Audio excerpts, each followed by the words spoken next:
എല്ലാവർക്കും നമ്മളുടെ പുതിയൊരു വീഡിയോയിലേക്ക് സ്വാഗതം. എന്തൊക്കെയുണ്ട് വിശേഷങ്ങൾ? എല്ലാവരും സുഖമായിട്ടിരിക്കുന്നു വിശ്വസിക്കുന്നു. അതുപോലെ തന്നെ ഞങ്ങൾ ഇവിടെ സുഖമായിട്ടിരിക്കുന്നത്. അപ്പം നമുക്ക് ഇന്നത്തെ നമ്മളുടെ വീഡിയോയിലേക്ക് പോയാലോ? വീഡിയോ കണ്ടുകൊണ്ടിരിക്കുന്ന സമയത്ത് നിങ്ങൾക്ക് എൻ്റെ ചാനൽ ഇഷ്ടപ്പെടുകയാണെങ്കിൽ ഒന്ന് സബ്സ്ക്രൈബ് ചെയ്യാനും ലൈക്ക് ചെയ്യാനും ഷെയർ ചെയ്യാനും കമൻറ്റ് ചെയ്യാനും മറന്നു പോകരുത്. അതുപോലെ തന്നെ സബ്സ്ക്രൈബ് ചെയ്യാതെ ആരെങ്കിലും കാണുന്നുണ്ട് പ്ലീസ് ഒന്ന് സബ്സ്ക്രൈബ് ചെയ്ത് സപ്പോർട്ടും കൂടെ ചെയ്തേക്കണേ. സ്കിപ്പ് ചെയ്യാതെ വീഡിയോ മുഴുവൻ ഒന്ന് കണ്ട് സപ്പോർട്ട് ചെയ്തേക്കണം കേട്ടോ. അപ്പം നമ്മളിന്ന് ഒരു കടലക്കറിയാണ് ഉണ്ടാക്കാൻ പോകുന്നത്. അപ്പോൾ അതെങ്ങനെയാണ് ഉണ്ടാക്കുന്നത് ഒന്ന് കണ്ടിട്ട് വന്നാലോ? വരും, നമുക്ക് വീഡിയോയിലേക്ക് പോകാം.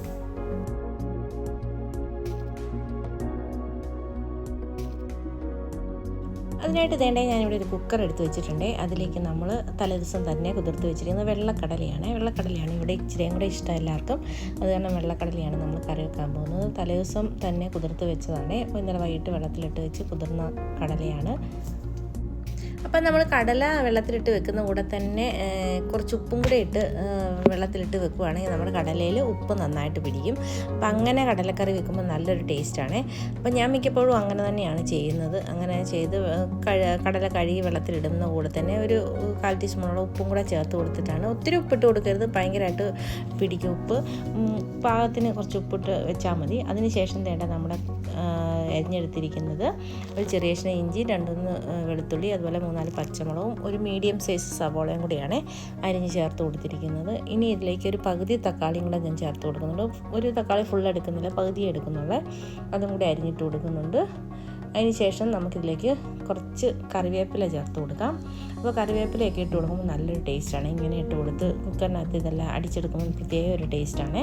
അപ്പോൾ അതും കൂടി ഇട്ട് കൊടുത്തിട്ട് ഇനി നമുക്കിതിലേക്ക് ആവശ്യത്തിനുള്ള വെള്ളം ഒഴിച്ച് കൊടുക്കണം. വെള്ളം ഒഴിച്ചിട്ട് പിന്നെ നമ്മൾ ഇതിലേക്ക് 2ാം പാല് ചേർത്ത് കൊടുക്കുന്നത്. തേങ്ങാപ്പാൽ വേണം. അപ്പോൾ 1ാം പാല് പിഴിഞ്ഞിട്ട് ബാക്കി വരുന്ന 2ാം പാല് നമുക്ക് ഇതിലേക്ക് ചേർത്ത് കൊടുക്കാം. കുറച്ചേ ഉള്ളൂ, അതും കൂടെ ഞാൻ ഇതിലേക്ക് ഒഴിച്ച് കൊടുക്കുന്നുണ്ട്. പിന്നെ ഇതിലേക്ക് നമുക്ക് ആവശ്യത്തിനുള്ള ഉപ്പും കൂടെ ചേർത്തിട്ട് കുക്കർ മൂടി വെച്ച് വിസിൽ വേകുന്നിടം വരെ അടുപ്പിച്ചത്. ഒരു 5-6 വിസിൽ ഞാൻ അടുപ്പിച്ചെടുത്തു. അതിന് ശേഷമാണ് നമ്മൾ ഈ കടലയൊന്ന് വെന്ത് കിട്ടിയത്. അപ്പം വാങ്ങിക്കുന്ന കടലയുടെ വേവനുസരിച്ച് വേണം നമുക്കിത് കുക്കറിനകത്തിട്ട് വിസിലടുപ്പിച്ചെടുക്കാം. കടല നന്നായിട്ട് വെന്തെങ്കിൽ മാത്രമേ ഉള്ളൂ ഈ കറി നല്ലൊരു ടേസ്റ്റായിട്ട് നമുക്ക് കിട്ടത്തുള്ളൂ. അപ്പം നമുക്ക് കടല വേവിച്ചെടുക്കാം. അപ്പം കടല വെന്ത് വന്ന സമയത്ത് ഞാൻ വേറൊരു പാത്രം കൂടെ അടുപ്പത്ത് വെച്ചിട്ടുണ്ട്. ഈ കടല നമുക്കൊന്ന് ഉടച്ചു കൊടുക്കണം. ഇപ്പം നന്നായിട്ട് വെന്താണ് ഇരിക്കുന്നത്. ഞാൻ ചെറുതായിട്ട് തവി കൊണ്ടൊന്ന് ഉടച്ചു കൊടുക്കുന്നേ ഉള്ളൂ. അല്ലാതെ ഉടച്ചു കഴിഞ്ഞാൽ മൊത്തം അങ്ങ് ഇതായിപ്പോവും. അങ്ങനെ ഉടയ്ക്കണ്ട. അതിന് ശേഷം നമ്മൾ പാത്രം വെച്ചിട്ട് അതിലേക്ക് എണ്ണ ഒഴിച്ച് കൊടുക്കുന്നുണ്ട്. വെളിച്ചെണ്ണയാണ് ചേർത്ത് കൊടുക്കുന്നത്. വെളിച്ചെണ്ണ ചേർത്ത് കൊടുത്തിട്ട് പിന്നെ നമ്മളിതിലേക്ക് കടുക് ഇട്ട് കൊടുക്കുന്നില്ല. ഇതിലേക്ക് ഇട്ട് കൊടുക്കുന്നത് കൊച്ചുള്ളി അരിഞ്ഞാണ്. ഒരു 2-3 കൊച്ചുള്ളി ചെറുതായിട്ട് കനം കുറച്ച് അരിഞ്ഞതാണ്. അതൊന്ന് മൂത്ത് വരുന്ന സമയത്ത് നമുക്കിതിലേക്ക് ഉണക്കമുളകും കറിവേപ്പിലയും ചേർത്ത് കൊടുക്കണം. ഉണക്കമുളക് ഞാനൊന്ന് പൊട്ടിച്ചാണ് ഇട്ട് കൊടുത്തിട്ട് കറിവേപ്പില ഇട്ട് കൊടുത്തിട്ടുണ്ട്. അതിട്ട് കൊടുത്തതിന് ശേഷം നമുക്ക് പിന്നെ ഞാൻ പൊടികളൊക്കെ എടുത്ത് വെച്ചിട്ടുണ്ടായിരുന്നു. അതിലേക്ക് ഒരു 2 ടീസ്പൂൺ മല്ലിപ്പൊടിയും ഒരു ടീസ്പൂൺ മുളക് പൊടിയും 1/4 ടീസ്പൂൺ മഞ്ഞൾപ്പൊടിയും 2 ടീസ്പൂണോളം മീറ്റ് മസാലപ്പൊടിയാണ്. നമ്മൾ വാങ്ങിക്കുന്ന മീറ്റ് മസാലപ്പൊടിയാണ് ചേർത്ത് കൊടുക്കുന്നത്. അതും കൂടെ ചേർത്ത് കൊടുത്തിട്ട് നമുക്ക് നന്നായിട്ടൊന്ന് ഈ പൊടികളുടെ പച്ചമണം മാറുന്നവരെ ഒന്ന് മൂപ്പിച്ചെടുക്കണം. മൂത്ത് വരുന്ന സമയത്ത് നമുക്കിതിലേക്ക് നമ്മൾ വേവിച്ച് വെച്ചിരിക്കുന്ന കടല ചേർത്ത് കൊടുക്കാം. കടലയപ്പം നമ്മൾ ഉടച്ച് വെച്ചിരിക്കുന്നതാണ്. അപ്പോൾ അതും കൂടെ ഞാനിതിലേക്ക് ചേർത്ത് കൊടുക്കുന്നുണ്ട്.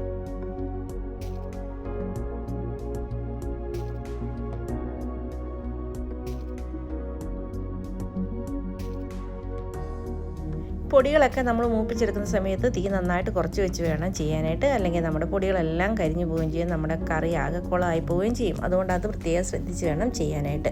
അപ്പം കടല ഇട്ട് കൊടുത്തതിന് ശേഷം ആ കുക്കറിനകത്തോട്ട് തന്നെ കുറച്ച് വെള്ളം ഒഴിച്ചിട്ട് അത് കഴുകി അതിലേക്ക് ഒഴിച്ച് കൊടുത്തിട്ടുണ്ട്. പിന്നെ നമുക്ക് ചാറ് എത്രയാണോ ആവശ്യം അത്രയും വെള്ളം ഇതിലേക്ക് ചേർത്ത് കൊടുക്കണം. അപ്പോൾ ഇവിടെ കുറച്ചൊരു ചാറ് വേണം, അതുകൊണ്ട് ഇച്ചിരി ഇതായിട്ടാണ് ഞാൻ എടുക്കുന്നത്. അതിന് ശേഷം ഉപ്പൊക്കെ നോക്കിയപ്പോൾ ഉപ്പ് കുറച്ച് കുറവുണ്ട്. അതിൻ്റെ കൂടെ തന്നെ നമ്മൾ കുറച്ച് ഗരം മസാലപ്പൊടിയാണ്, വീട്ടിൽ പൊടിച്ച ഗരം മസാലപ്പൊടിയാണ് ചേർത്ത് കൊടുക്കുന്നത്.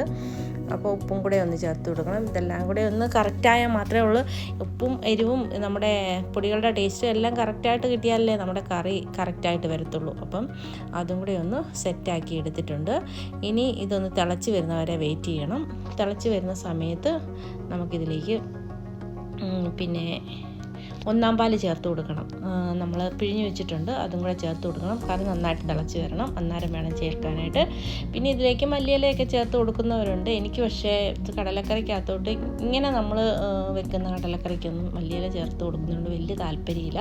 അതുകൊണ്ട് ഞാനിത് ചേർത്ത് കൊടുത്തിട്ടില്ല. ഇപ്പം നമ്മളുടെ ടേസ്റ്റുള്ള കടലക്കറി ഇവിടെ റെഡി ആയിട്ടുണ്ട്. ഞാൻ തീ ഓഫാക്കി കൊടുത്തിട്ടുണ്ട്. തേങ്ങാപ്പാൽ ഒഴിച്ച ഉടനെ ഒന്ന് ചൂടായിട്ട് തിളയ്ക്കാൻ നിൽക്കിയത്, ചൂടായ ഉടനെ തീ ഓഫാക്കി കൊടുക്കണം. ഇപ്പോൾ ഇടിയപ്പത്തിൻ്റെ കൂടെ, അപ്പത്തിൻ്റെ കൂടെയും പുട്ടിൻ്റെ കൂടെയൊക്കെ കഴിക്കാൻ നല്ല സൂപ്പർ കോമ്പിനേഷനാണ്. പൂരിയുടെ കൂടെയൊക്കെ കഴിക്കാൻ നല്ലതാണ്. എല്ലാവരും തീർച്ചയായിട്ടും ഇതേ രീതിയിൽ ഇതൊന്ന് ട്രൈ ചെയ്ത് നോക്കണേ. ട്രൈ ചെയ്ത് നോക്കി നിങ്ങൾക്ക് ഇഷ്ടപ്പെടുകയാണെങ്കിൽ ഒന്ന് സപ്പോർട്ട് ചെയ്യണേ. വീണ്ടും ഇതുപോലുള്ള ചെറിയ ചെറിയ കുക്കിംഗ് വീഡിയോസും വ്ളോഗ്സും ഒക്കെ ആയിട്ട് വരുന്നവരെ എല്ലാവർക്കും താങ്ക് യു.